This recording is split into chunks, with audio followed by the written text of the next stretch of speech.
La trama urbana de Girona amaga un discret carrer que està dedicat a un dels més grans escultors de finals del segle XIX i principis del XX, l'olotí Miquel Blai.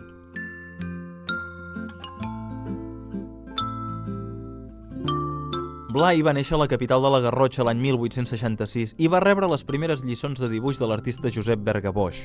A més, dels 14 als 20 anys, Blai va treballar al taller de sants que tenien els germans Vayreda.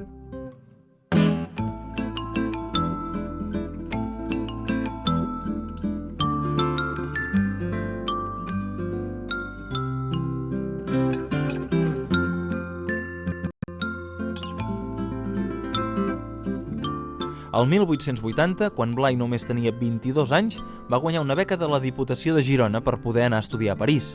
A partir d'aquell moment va començar una carrera imparable.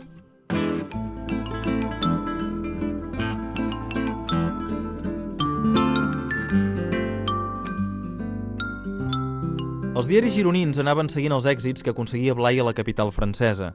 Mica en mica s'anava forjant un nom, tant a París com a Catalunya, gràcies a exposicions com ara la Mostra de Belles Arts organitzada a Barcelona l'any 1891.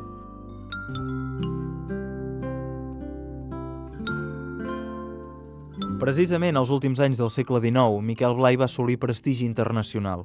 Només cal resseguir els punts del planeta on hi ha obres seves. A Buenos Aires va fer el monument al polític argentí Mariano Moreno. A Portugalete li van encarregar l'obra per homenatjar l'industrial Víctor Chavarri. A Madrid s'hi pot veure l'estàtua dedicada al doctor Federico Rubio i l'al·legoria Cuba, que va confeccionar en col·laboració amb altres artistes.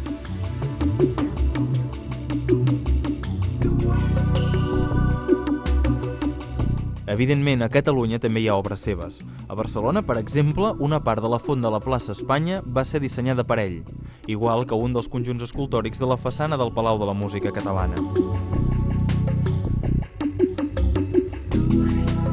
Tot i que, evidentment, Olot és el lloc on es conserven més peces de Miquel Blai, però el Museu d'Art de Girona també en té algunes de molt remarcables, sobretot un conjunt al·legòric dels setges napoleònics anomenat Contra l'invasor.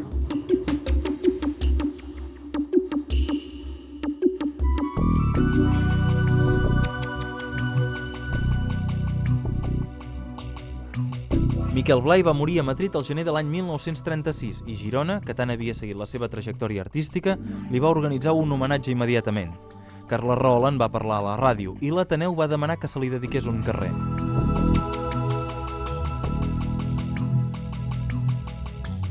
L'Ajuntament va acceptar la petició i li va atorgar una de les vies de nova creació que s'havia traçat després de l'enderrocament de les muralles.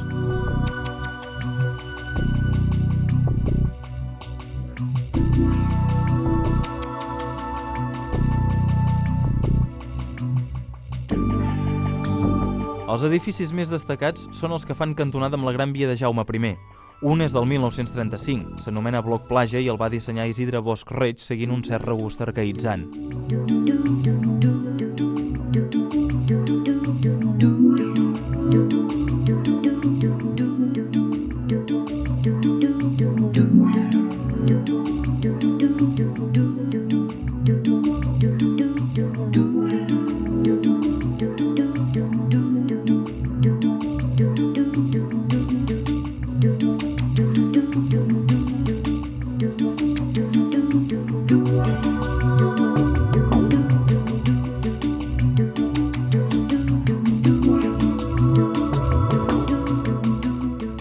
Davant per davant hi ha un edifici de nova construcció que ha substituït la seu del Sindicat Vertical, instaurat pel franquisme després de prohibir les formacions obreres lliures.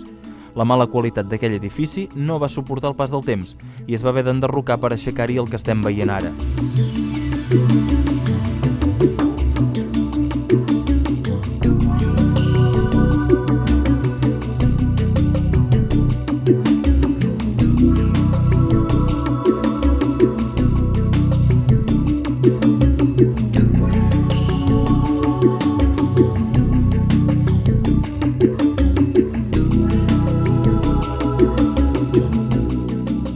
Bloc Plaja i l'edifici dels sindicats són les portes d'entrada d'un carrer discret que potser no fa prou justícia a la trajectòria artística de Miquel Blai, un dels escultors més importants de les comarques de Girona.